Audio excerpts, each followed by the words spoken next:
کیا, جھوٹا ہونے کا الزام لگایا, تو بہت بڑے دفتر نہیں کھولے ربی کعبہ نے, بلکہ فقط ان سے یہ کہا گیا فقد لبثت فیکم عمرا من قبلہ افلا تعقلون, اور میں تمہارے درمیان 40 سال کی ایک لمبی عمر گزار چکا ہوں, کل تک تو تم میری تعریفیں کرتے تھے. اللہ نے فقط ان چند الفاظ میں ان کو جواب دیا. رسول عربی صلی اللہ علیہ وسلم کی جو انڈیویجول لائف تھی, جو انفرادی زندگی تھی, اس کو ایک نمونے کے طور پر رکھا. تو ہمیں بھی نمونہ بننا ہو, تب اس تحریک اور اس دعوت کی طرف لوگ آئیں گے. میں آپ کو ایک واقعہ سناتا ہوں. لوگوں کو توقعات ہیں اس تحریک سے, اہل حدیثوں سے. وہ چاہتے ہیں کہ اہل حدیث ہوں. میں آپ کو کشمیر میں ایک واقعہ بتاتا ہوں کہ ہمارا ایک بھائی وہ اہل حدیث ہوا. چند دنوں کے بعد وہاں پورے گاؤں میں ہنگامہ برپا ہو گیا کہ یہ کیا ہوا, اہل حدیث ہو گیا. اب ہیلا گراں بہا گیا, گاؤں میں رہتا تھا. اب انجانے میں اس کی گائے کسی دوسرے پڑوسی کے کھیت میں چلی گئی, تو اس نے وہاں کچھ نقصان کیا ان کا تھوڑا بہت. تو ہنگامہ برپا ہو گیا, لوگ آ گئے, اور جس کے کھیت میں وہ خرابی پیدا ہو گئی تھی تو اس نے چلانا شروع کیا کہ کیا اہل حدیثیت ہے, کیا اہل حدیث ہو گیا ہے, یہ دیکھو اس کی گائے میرے کھیت میں چلی آئی. تو وہ میرا بھائی بہت ہی خوشنما انداز میں اس نے کہہ دیا, میرے بھائی میں تو اہل حدیث ہوا ہوں, میری گائے ابھی اہل حدیث نہیں ہوئی. جس دن یہ اہل حدیث ہو جائے گی اس دن یہ دوسروں کا نقصان کرنا چھوڑ دے گی. تو ضرورت اس بات کی ہے, ہمارے علماء اس بات کو یاد رکھے کہ بنی اسرائیل کے علماء کا ویڈیوگرافی کر کے اللہ نے محمد عربی صلی اللہ علیہ وسلم کو فرمایا, اتأمرون الناس بالبر وتنسون انفسکم وانتم تتلون الکتاب افلا تعقلون. یہ کوئی بہت بڑی بات نہیں, ہم تقریریں بہت اچھی کر سکتے, لوگوں کو اپنی تقاریر سے مرعوب کر سکتے, لیکن یہ فرمان ہمیں یاد رکھنا چاہیے محمد عربی کا صلی اللہ علیہ وسلم. ان اللہ تعالی لا ينظر الى اجسادكم ولا الى صوركم ولا الى اموالكم بل اللہ ينظر الى قلوبكم واعمالكم. اللہ تعالی تمہاری صورتوں کی طرف نہیں دیکھتا, اس لیے کہ صورتیں ان لوگوں کی بہت اچھی تھی جنہوں نے محمد عربی صلی اللہ علیہ وسلم کے پیچھے نمازیں پڑھی, لیکن ان نمازوں کا کیا ہوا, ان سجدوں کا کیا ہوا. وَإِذَا رَأَيْتُهُمْ تُعْجِبُكَ أَجْسَامُهُمْ وَإِن يَكُونُوا تَسْمَعُ لِقَوْلِهِمْ كَأَنَّهُمْ خُشُبٌ مُّسَنَّدَةٌ.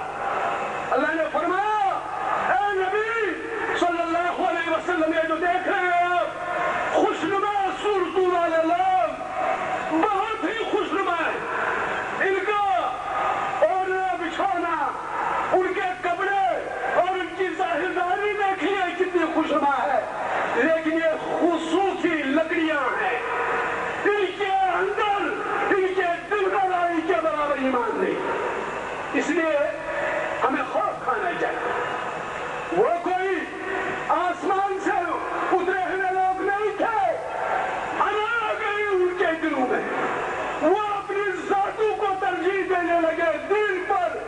محمد عربی صلی اللہ علیہ وسلم کی خواہشات انہیں پسند نہیں ہے. عبداللہ ابن ابی جو منافقوں کا رئیس تھا, اس کو کیا ہو گیا, بس اس کے دل میں ایک خطر پیدا ہو گئی کہ کیوں, میں تو بادشاہ بننے جا رہا تھا, یہ محمد نے آ کر خلل اندازی کی, بس یہ جو کانٹا اس کے دل میں لگا زندگی کے آخری دم تک وہ کانٹا نہیں نکلا. تو اللہ نے فرمایا قاتلہم اللہ انا یؤفکون. ارے اس کو تو ایمان کی دولت نصیب ہوئی.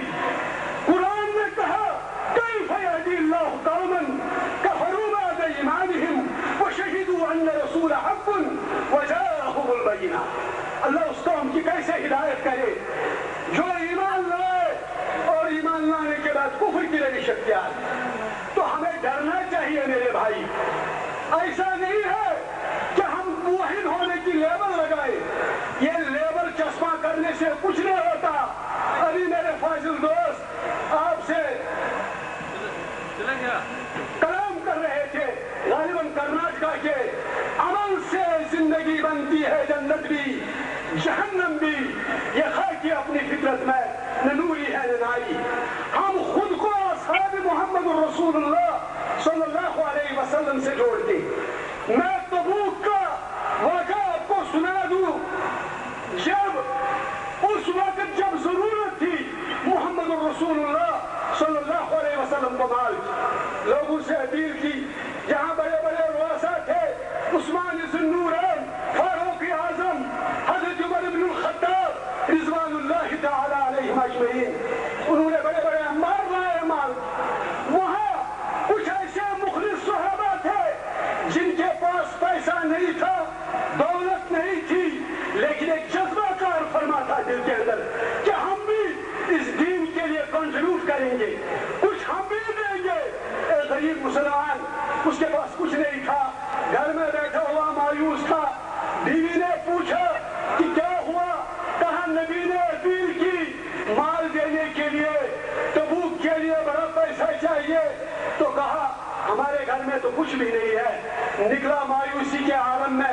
راستے میں ایک یہودی ملا, اس کے باغ میں رات بھر مزدوری کی اور صبح مزدوری کے طور پر اپنے دامن میں کچھ کھجور سمیٹ لائے. سیدھا گھر چلا آیا. بچے بھوکے ہیں.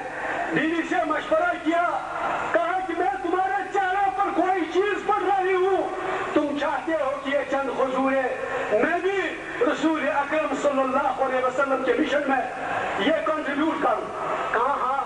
کہا کوئی بات نہیں, ہمارے بچوں کو اللہ کھلائے گا, وہ رزاق ہے, لیکن اس وقت دین کا کام ہے, دین کا مشن ہے, اس لیے ہم نبی صلی اللہ علیہ وسلم کے اس مشن میں کنٹریبیوٹ کریں. گیا مسجد نبی کے دروازے پر پہنچا, اور جب وہاں دیکھا کہ اتنا مال پڑا ہوا ہے, خود احساس ہوا کہ ان چند کھجوروں سے کیا ہونے والا ہے, اسے کیا ہوگا. بلکہ منافقین نے کہنا شروع کیا کہ اس کا یہ عمل ریا کے سوا کچھ نہیں ہے. قرآن نے اس چیز کو نقل کیا, قیامت کی صبح تک لوگوں کو سنایا کہ اخلاص کس چیز کو کہتے ہیں. جب یہ چند کھجوریں لے کر مسجد نبی کے دروازے پر پہنچا تو لوگوں نے تانے دینے شروع کیے. منافقین نے تو واپس چلایا, کہا کہ ہاں ان چند کھجوروں کا کیا مقابلہ اتنے مال سے, اتنے انبار سے, عثمان غنی کے اتنے مال سے, ابو بکر صدیق کے سارے مال سے رضوان اللہ تعالی علیہ. واپس مڑ گیا, آنکھوں سے آنسو نکل آئے. کہا کہ کاش میرے پاس بھی بہت مال ہوتا, میں بھی اللہ کے دین کی خاطر اس کو نچھاور کرتا. واپس نکلا روتا ہوا.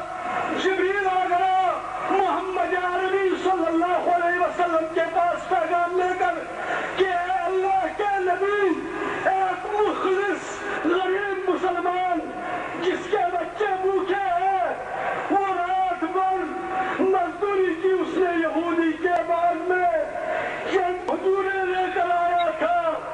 پیغام بھیجیے, اس مسلمان کو واپس بلوائیے.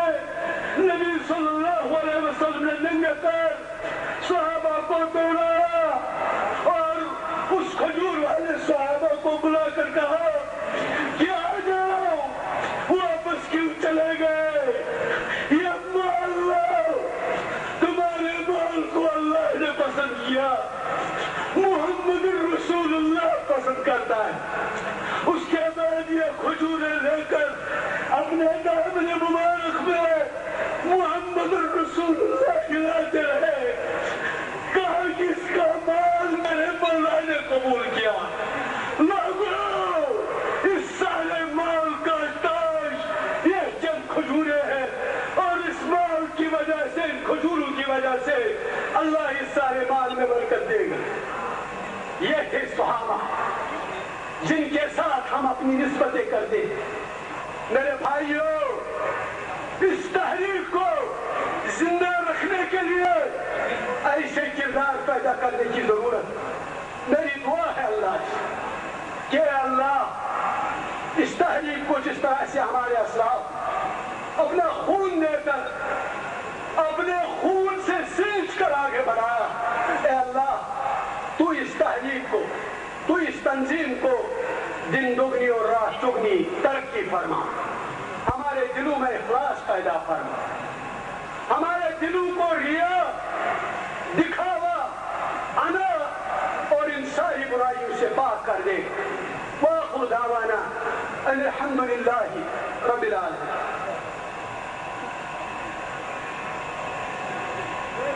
اس سے پہلے کہ میں جناب مولانا مقصود الحسن صاحب فیضی جو سعودی عرب کے شہر الغاب سے تشریف لائے ہیں اور وہاں کے شعبے دعوت و تبلیغ سے منسلک ہیں، ان کو دعوت کلام پیش کروں یا دعوت خطاب پیش کروں، ایک ضروری اعلان سن لیجیے کہ ہمارے وہ علماء کرام جو اپنے مقالے لے کر تشریف لائے ہیں ان سے گزارش ہے کہ اسٹیج کے پیچھے